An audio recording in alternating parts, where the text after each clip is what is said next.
I never imagined my life would take this turn. Just this morning I was barefoot in my bathroom, half asleep, when I saw it, a tiny silver circle glinting on the carpet. It took me a second to place it, but then it clicked. It was the backing of a birth control pill. I stood there, staring at it, trying to make sense of something that didn't add up. Caroline, my wife of 9 years, and I didn't need birth control pills. After our second kid James was born, we agreed it was time to call it quits on having more kids. I got a vasectomy 2 years ago. It was supposed to be our way of saying, this is it. We've got our perfect little family. But there it was, undeniable proof of something that didn't belong in our life anymore. My first thought was innocent. Maybe Caroline was taking it for some health reason she hadn't mentioned. That wouldn't be like her though. We just had our annual checkups, and everything came back fine for both of us. The questions started swirling. Why would she need this? The obvious answer hit me like a gut punch. These weren't for me. They weren't even for us. I didn't want to believe it, but I couldn't stop my hands from trembling as I picked up the foil and shoved it in my pocket. The thought of James and Sonia, the little lights of my life, being caught in the fallout of something like this made me nauseous. Were they even mine? I hated myself for even entertaining the thought, but it felt like the ground beneath me was crumbling. That morning, I played the part of a normal dad, breakfast, hugs and kisses. Caroline smiled like nothing was wrong, but it made me sick to look at her, wondering what she might be hiding. I couldn't confront her without proof, so after she left for work, I locked myself in the bathroom and turned the place inside out. I found the rest of the pack buried in a drawer beneath a box of tampons she hadn't used in years. The pack wasn't even half empty. It wasn't old. It wasn't forgotten. It was current. That's when I knew. Something was going on, and it wasn't innocent. Spent the rest of that day in a fog, barely keeping it together at work. My mind kept going back to that pill pack and all the lies Caroline might have been telling me. The idea that someone else had taken my place in her life was like a weight pressing on my chest. Every time I thought of her smile or the way she kissed me goodbye that morning, I felt sick. By the time I got home, I had a plan, or at least the start of one. I couldn't accuse her without solid evidence, not just for my own sake, but for the kids too. If this blew up, I needed to be the steady one. James and Sonia didn't deserve to have their world shattered just because their parents couldn't keep it together. That night, I stayed up after everyone else went to bed. I pored over every website I could find on DNA testing. I ordered a couple of kits that claimed to be discreet, ones I could use without Caroline ever knowing. I felt awful even thinking about it, but I had to know. Were they mine? If I didn't get that answer soon, it'd eat me alive. The next step was finding out who Caroline might be seeing, if she was seeing anyone. I didn't want to believe it, but the pill pack and her behavior over the last few months pointed to something more than paranoia on my part. She'd started working late a lot, saying it was crunch time at her office. She was always glued to her phone too, tilting the screen away when I walked by. It wasn't like her. I searched online for ways to track someone's phone without them knowing. I felt gross even considering it, but I didn't see another option. I found an app that could clone a phone if I had access to it for just a couple of minutes. My heart was pounding as I downloaded it to my laptop. All I needed was a moment alone with her phone. The worst part of the night was lying in bed next to her. Caroline looked peaceful, like she didn't have a care in the world. I stared at the ceiling, wondering if she'd ever felt even a fraction of the pain she was putting me through. When she rolled over and draped her arm across me, I had to force myself not to push her away. I wasn't ready to give her the satisfaction of knowing something was wrong. Not yet. The next day, I woke up feeling like a stranger in my own home. Caroline was her usual self, chatty, warm, and full of life as she got the kids ready for school. I felt like I was watching her through a glass wall, disconnected from everything. When she kissed me on her way out, I forced a smile. "Love you," she said. "Love you too," I replied, the words tasting bitter as they left my mouth. After she drove off, I sat at the kitchen table with my coffee, staring at my phone.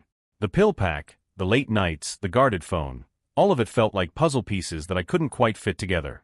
I needed something concrete, and I knew exactly how to get it. Caroline's phone was always within reach, but she left it charging in the kitchen when she showered. That was my window. After dinner, as we went through our usual routine, dishes, homework, bedtime stories, I kept my eye on her. Sure enough, when she went upstairs, she left her phone on the counter. My hands were trembling as I grabbed it and opened the App Store. I quickly installed the tracking app and set it to sync with my laptop. It only took 2 minutes, but those 2 minutes felt like hours. When I heard the water start upstairs, I let out a shaky breath and put the phone back exactly where she left it. Later that night, as Caroline scrolled through her phone in bed, I stayed up pretending to work. My laptop pinged as the app started pulling data. Text messages, call logs, locations, it all came streaming in. I clicked through everything, my chest tightening with each new piece of information. Most of it was normal. Chats with friends, reminders from her work calendar, pictures of the kids. But then I saw it, a string of messages to a contact named S. The conversations were vague but suspicious. S. You free Friday? Same place as last time? Caroline. Can't wait. I'll make an excuse. S. Missed you this week. Counting the days. My stomach dropped. Friday was her late meeting night. Same place as last time? What place? And who the hell was S? I stayed up late reading and rereading those messages, hoping I was misunderstanding. But there was no innocent way to explain them. I shut the laptop and sat there in the dark, trying to figure out what to do next. One thing was clear, I couldn't let her know I was onto her. Not yet. The next morning, I felt like a ghost in my own house. Caroline hummed while she made breakfast, acting like everything was fine. I couldn't look at her without hearing those texts in my head.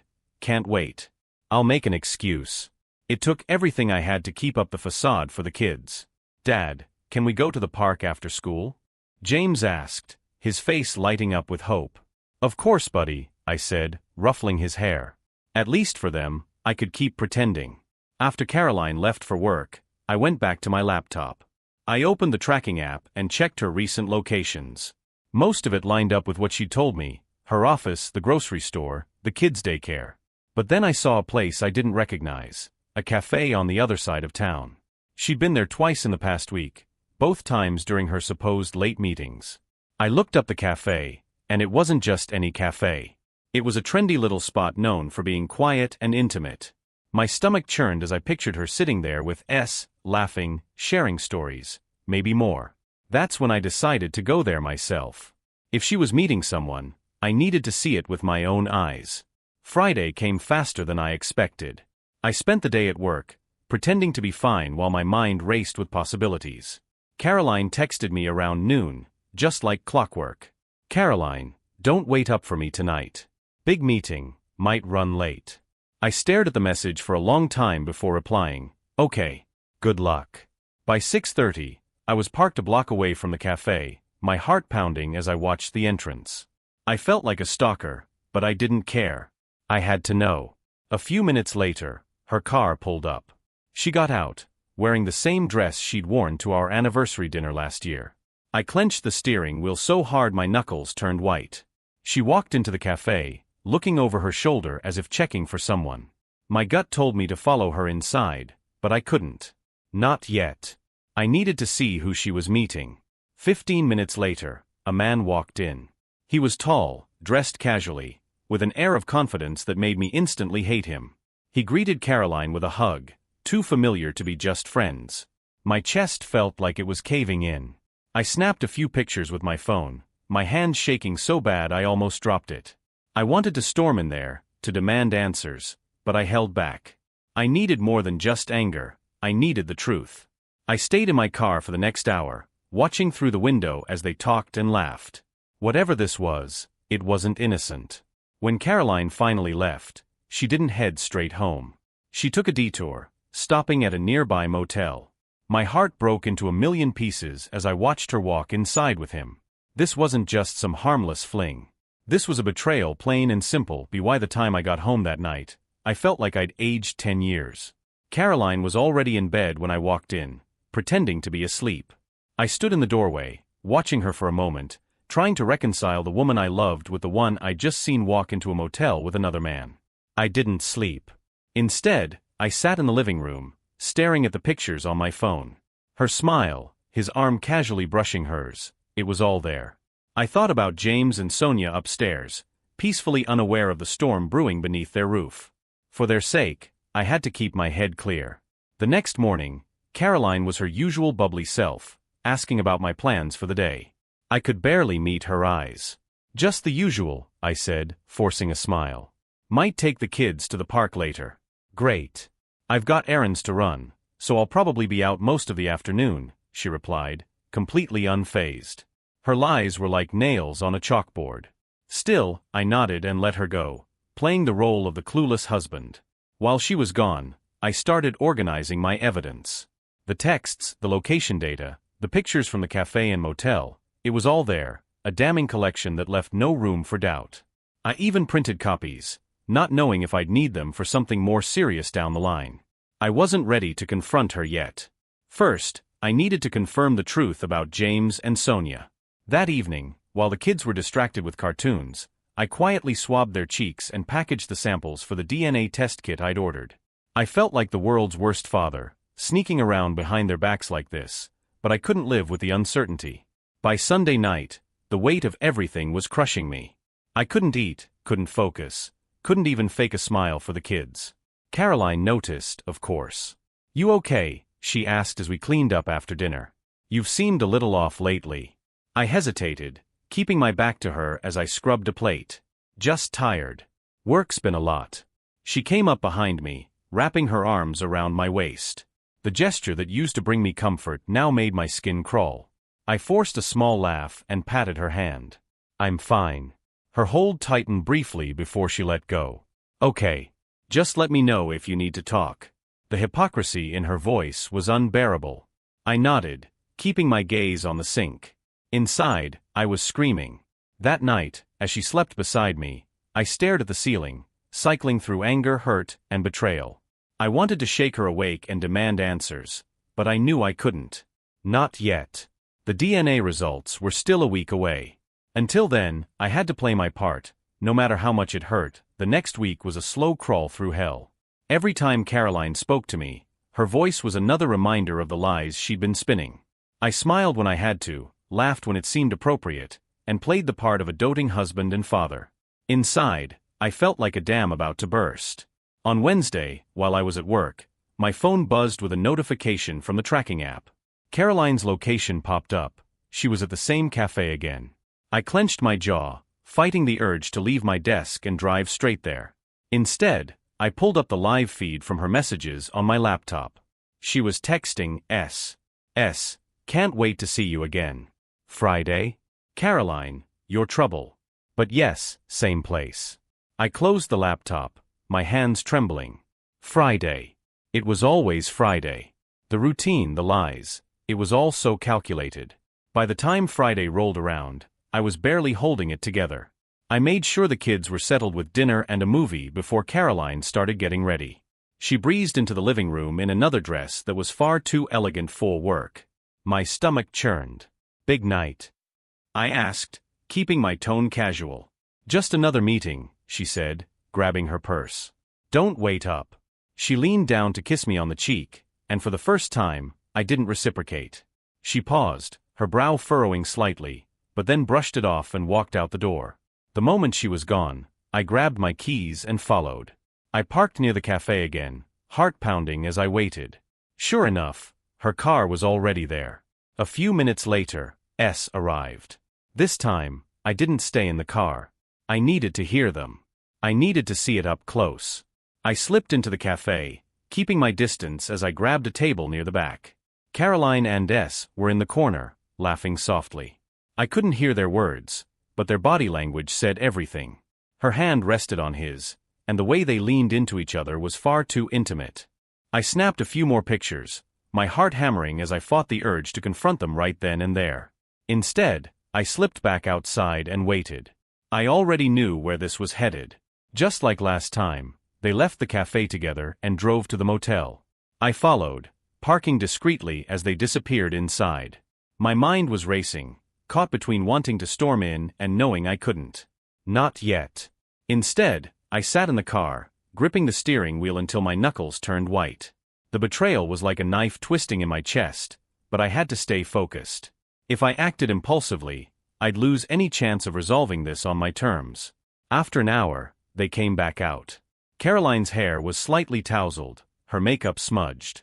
My stomach turned as I watched her kiss him goodbye before getting into her car.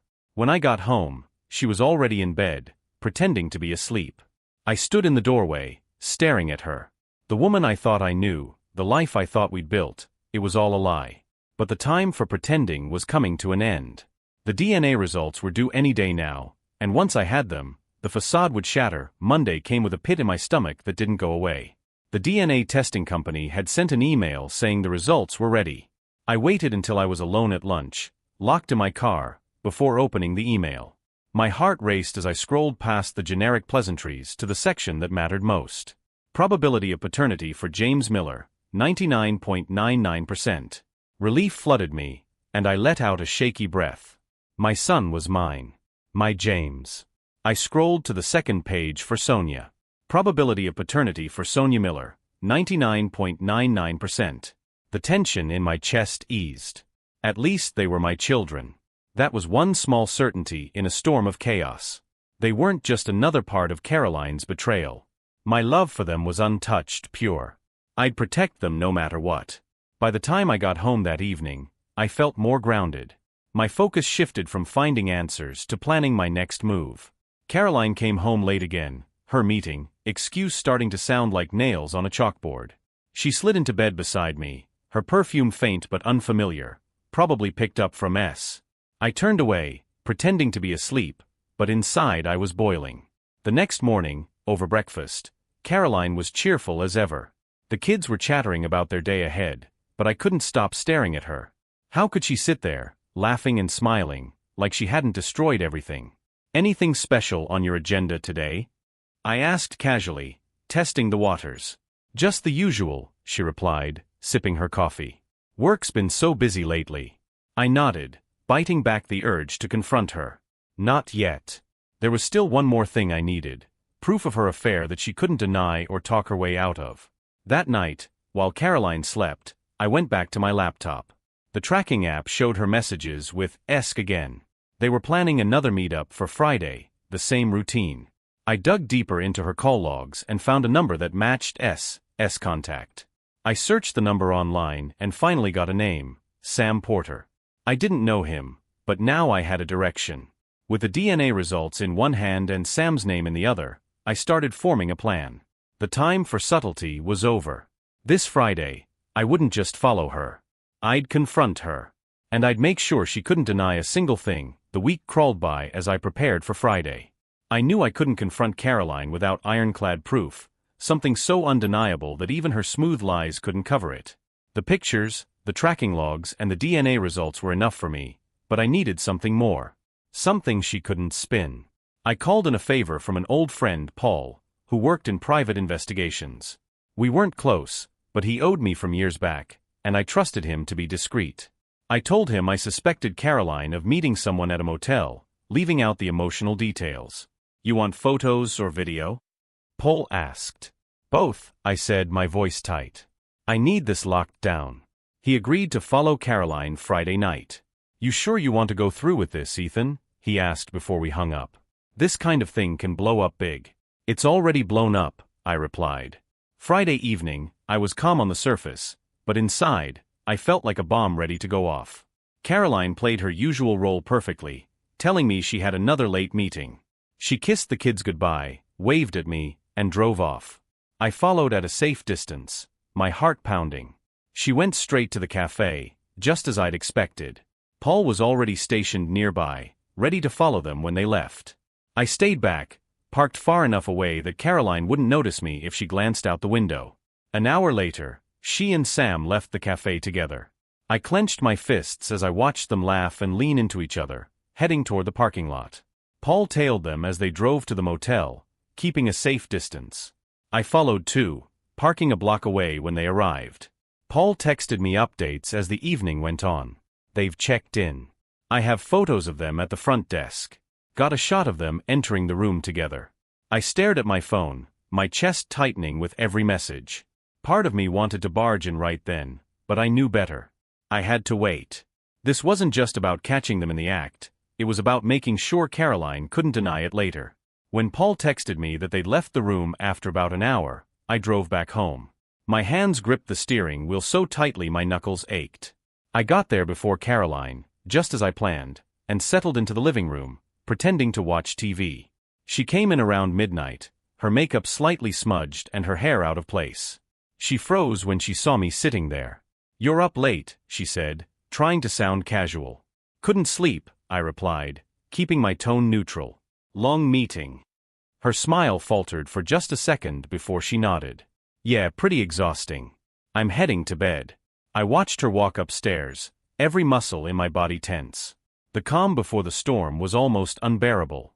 Tomorrow, it would all come crashing down. The next morning, I woke up early, the weight of what I was about to do pressing heavily on my chest. Caroline was still asleep, and the kids were in their rooms playing quietly. I made a pot of coffee and sat at the kitchen table, staring at the stack of evidence in front of me, the photos Paul had sent, the screenshots of her messages, the DNA test results. This wasn't just about betrayal anymore. It was about respect. About truth. Caroline finally came downstairs, still groggy, wearing her usual weekend sweatpants and hoodie. She poured herself a cup of coffee, glanced at me, and immediately noticed my expression. "What's wrong?" she asked, her voice cautious. "We need to talk," I said, my tone flat. Her eyes narrowed slightly, but she sat down across from me. "Okay, about what?" I slid the first photo across the table, a picture of her and Sam at the cafe, laughing like they didn't have a care in the world. Her face went pale as she stared at it, her hand trembling slightly. "Where did you get this?" she asked, her voice barely above a whisper. "That doesn't matter," I said. "What matters is what you've been doing." "Late meetings? Really? You've been lying to my face, to our kids, for months." She pushed the photo away, trying to gather herself. "Ethan, it's not what it looks like." I laughed bitterly and slid the next photo forward, this one of her and Sam walking into the motel together. "Not what it looks like, huh? Explain this, then." She opened her mouth, but no words came out. Her hands gripped the edge of the table as tears welled up in her eyes. "Ethan, Don't," I snapped, cutting her off. "Don't insult me with more lies. I've got the texts, the tracking data, everything. You've been sneaking around behind my back, and I want to know why." Her tears spilled over, and she buried her face in her hands. "I didn't mean for it to go this far," she choked out. "It just happened. It just happened." I repeated, my voice rising. "That's the best you can come up with? You didn't accidentally end up at a motel with him, Caroline. You made a choice." Over and over again. The sound of little footsteps made me glance toward the hallway. Sonia peeked around the corner, her big eyes full of concern. I softened my voice immediately. "Sweetie, can you go play in your room for a little while?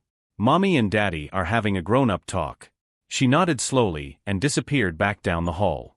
I turned back to Caroline, my anger barely contained. "Do you even understand what you've done? To me? To this family?" She looked up, her face streaked with tears.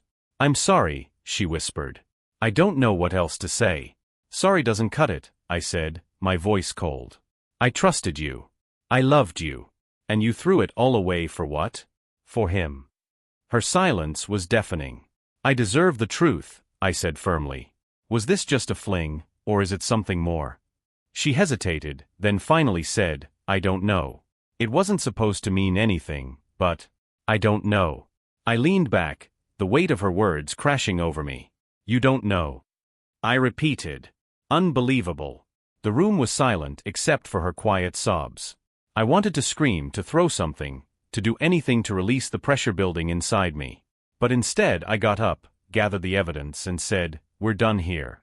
I walked out of the kitchen, leaving her to sit with the mess she'd made.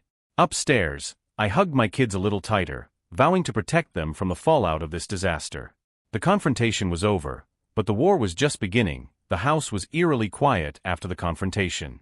Caroline stayed in the kitchen for what felt like hours, probably crying and trying to figure out what to do next.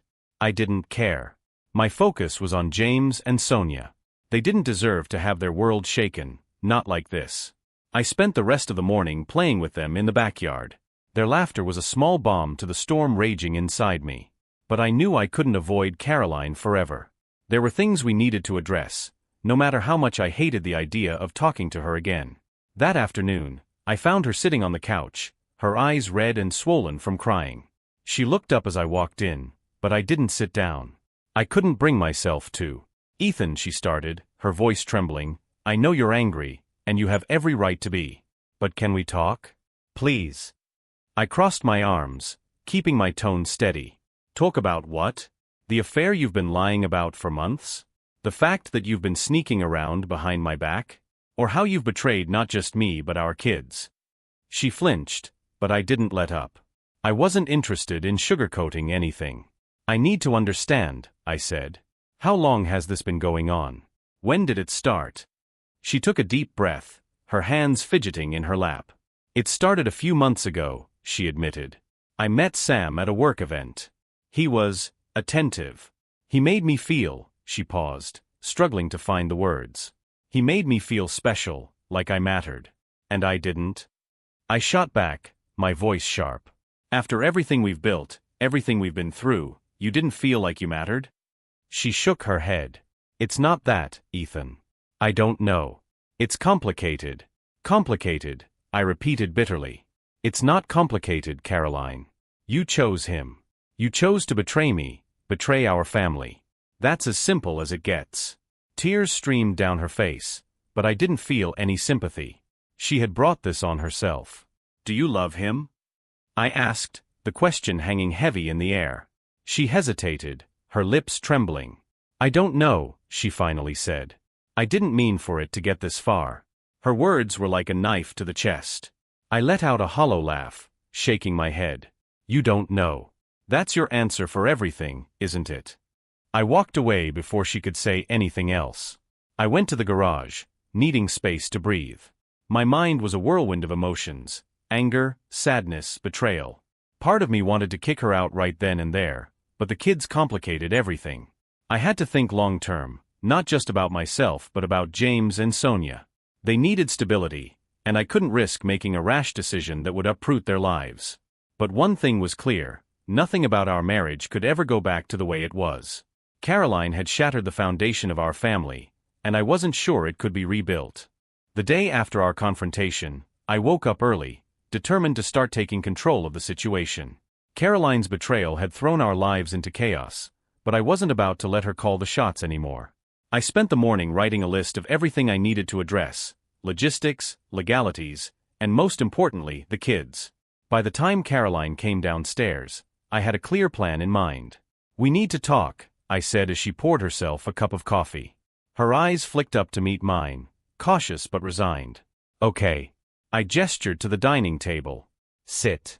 She hesitated, then complied. I sat across from her, keeping my voice calm but firm. "First things first, we're going to lay down some boundaries. For now, I think it's best if we sleep in separate rooms. I'll take the guest room." She looked like she wanted to argue but thought better of it. "If that's what you want." "It's not about what I want," I said, my tone sharper than I intended. "It's about what's necessary. I can't pretend everything's fine when it's not." She nodded silently, staring down at her coffee.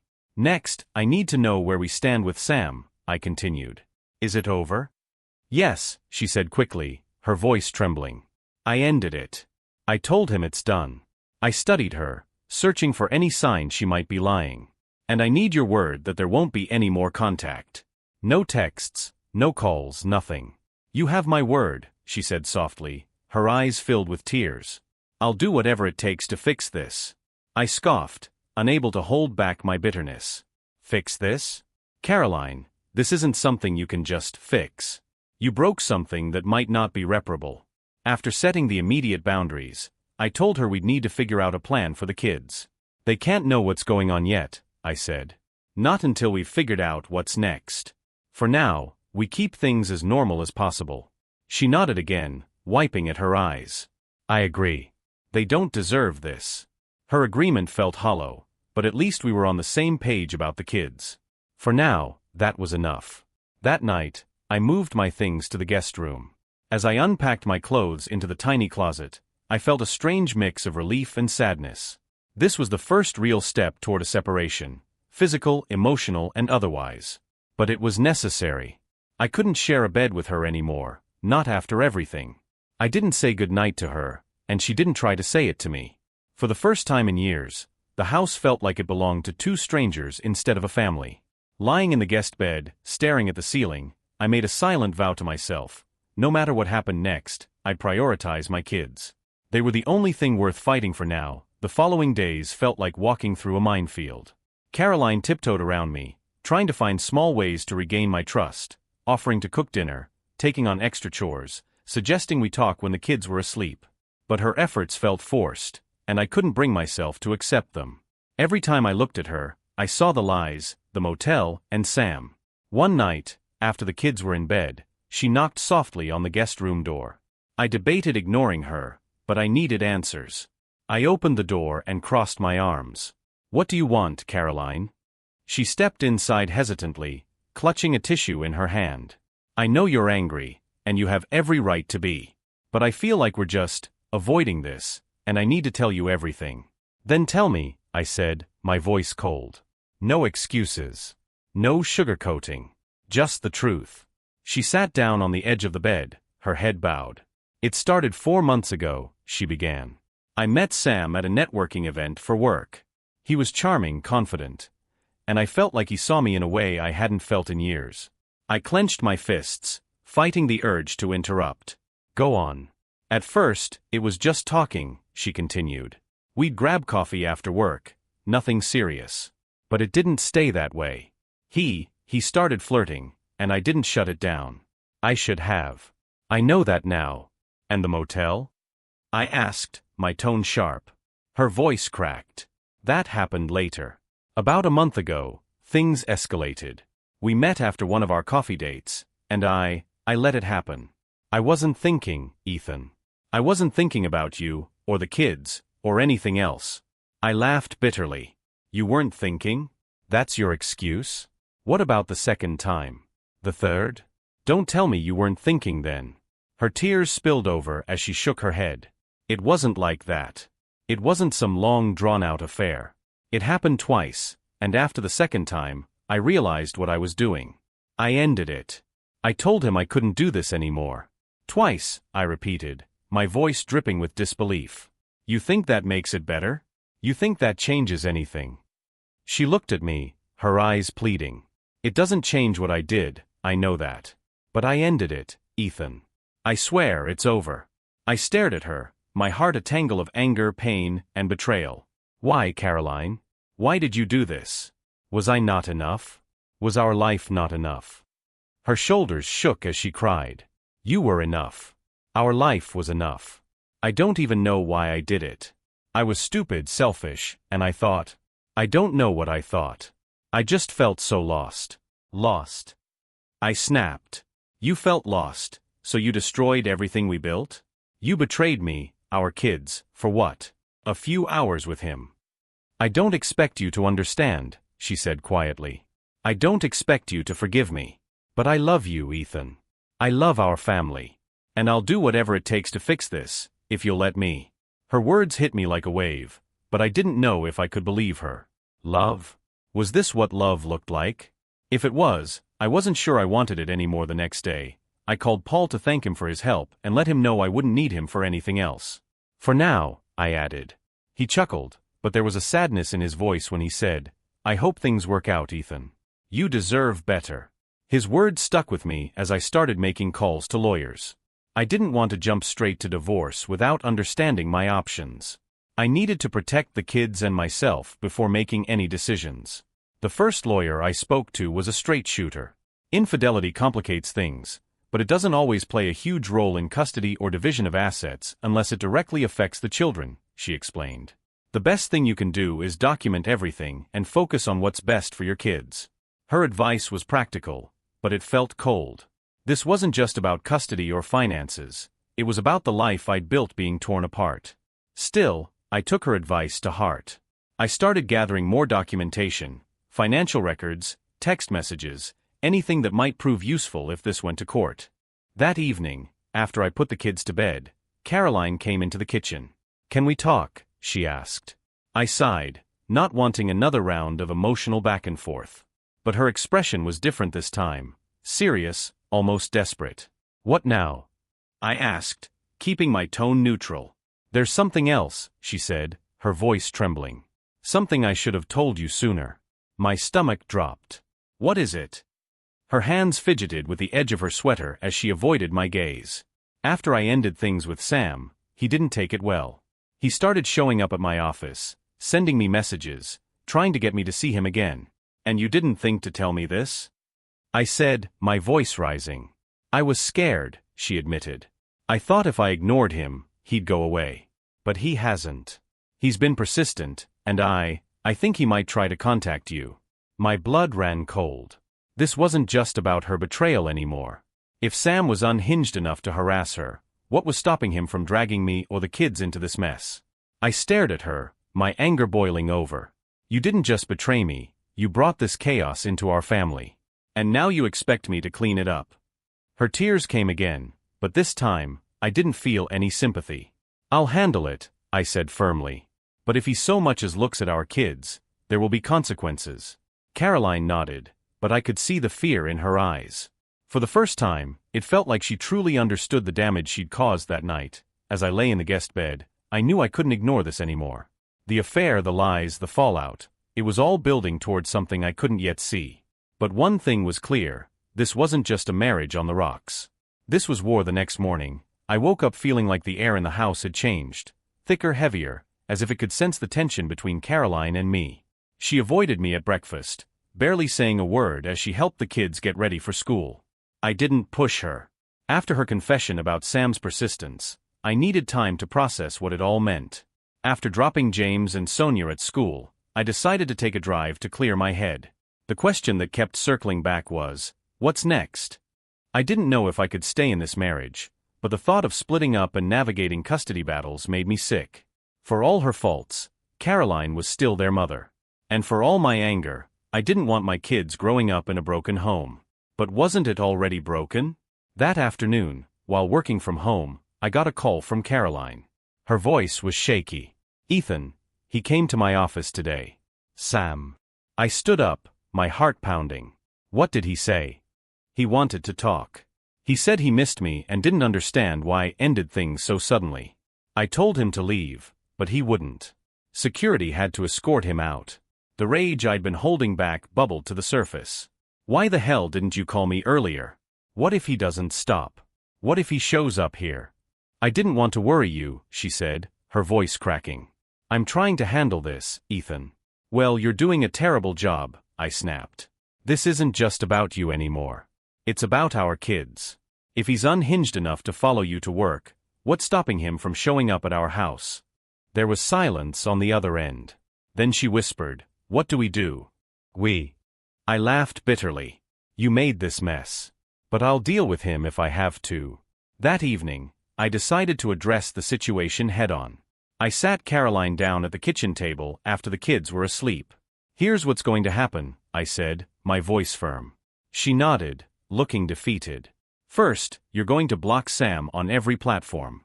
No more texts, no calls, nothing. If he tries to contact you again, you let me know immediately." "Okay," she said quietly. "Second, I'm setting up a security system for the house. Cameras, motion detectors, the works. If he comes anywhere near this house, I want it recorded." Caroline's eyes widened. "You think he'd—" "I don't know," I interrupted. "But I'm not taking any chances." She nodded, tears threatening to spill over again. "And third," I said, my voice hardening, "if he so much as looks at me, you or the kids again, I'm going to the police. Do you understand me?" "Yes," she whispered. "I'm so sorry, Ethan." I stood up, my chair scraping loudly against the floor. "Sorry doesn't fix this. It doesn't make me feel safe, and it sure as hell doesn't fix what you've done to this family." Her tears flowed freely now, but I didn't stay to comfort her. I went to the guest room and locked the door behind me. The next day, I worked from home again, constantly checking the cameras I'd installed in the morning. I told Caroline to take her car to work so it would look like I wasn't home. Sure enough, around 2 p.m., a dark blue sedan pulled up in front of the house. "Sam." I watched on the camera as he got out of the car and walked up to the front door. He looked calm, almost casual, but my blood boiled as I saw him reach for the doorbell. I grabbed my phone and a baseball bat from the hall closet before heading to the door. When I opened it, Sam looked startled for a moment, but then his expression shifted to a smirk. "Ethan, right? Get off my property," I said, my grip tightening on the bat. I just want to talk, he said, raising his hands like he was innocent. I think there's been a misunderstanding. There's no misunderstanding, I said through gritted teeth. You had an affair with my wife, and now you're stalking her. This is your only warning. Stay away from her, stay away from my family, or I'll make sure you regret it. He laughed softly, shaking his head. You really think she's going to stay with you after everything? Come on, man. You've already lost her. Before I could think, I stepped forward, raising the bat. Try me, I growled. Sam backed up quickly, his smirk fading. Whoa, easy. No need to get violent. Leave, I said firmly. Now. He hesitated, then muttered, this isn't over, before walking back to his car. As he drove away, I stood in the doorway, gripping the bat so hard my hands ached. My heart was pounding, but I felt a grim satisfaction. I wasn't going to let him intimidate me or my family. When Caroline got home that evening, I told her what had happened. Her face turned pale, and she covered her mouth with her hands. He actually came here? Yes, I said, my voice steady. And I made it clear he's not welcome. She sat down heavily on the couch, tears streaming down her face. I'm so sorry, Ethan. I never wanted any of this.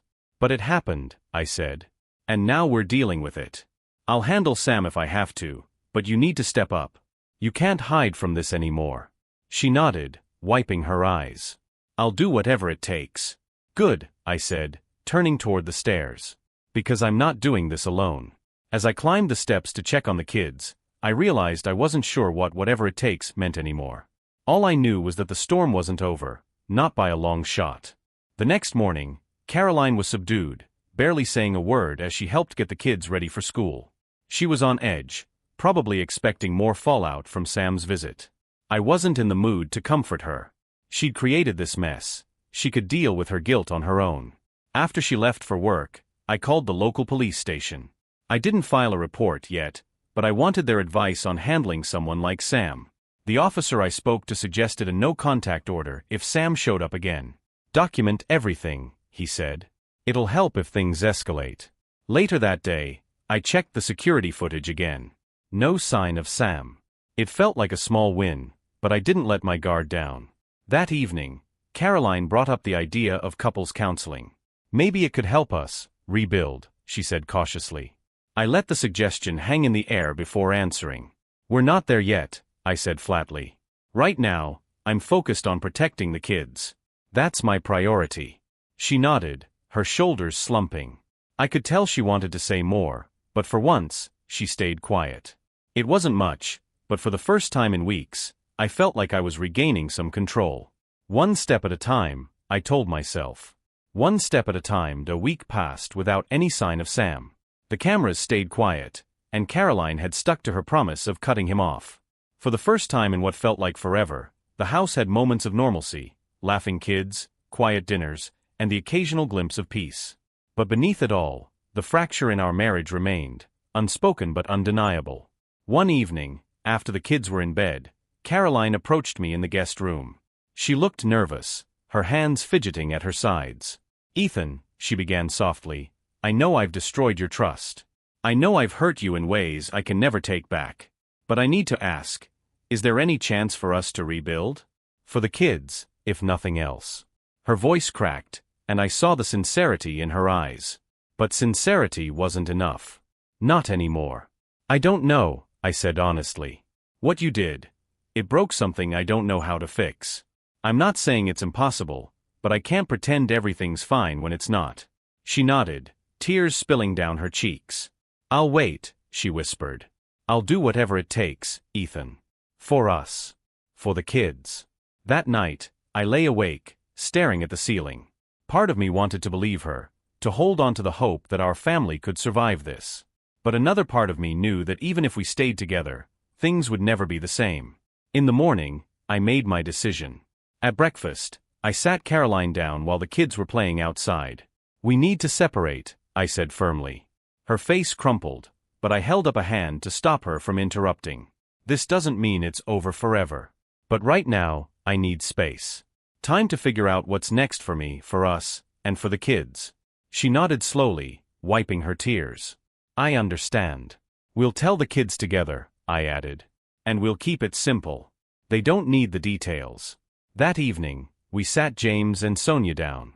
Caroline and I explained that we would be living apart for a while, but that we both loved them more than anything and would always be there for them. They cried, and so did we, but I reassured them that nothing would change about how much time we'd spend with them. It was one of the hardest conversations I'd ever had. But when James hugged me tight and said, "We'll be okay, Dad," I believed him. A week later, I moved into a small apartment nearby. It wasn't much, but it was mine, a place to start fresh. I focused on the kids, my work, and taking things one day at a time. Caroline called often, asking how I was doing, but I kept the conversations brief. I needed distance to heal. Whether we'd ever find our way back to each other was a question for another time. For now, I was focused on rebuilding, not just for the kids, but for myself. One day, one step at a time, I was finding my way out of the wreckage.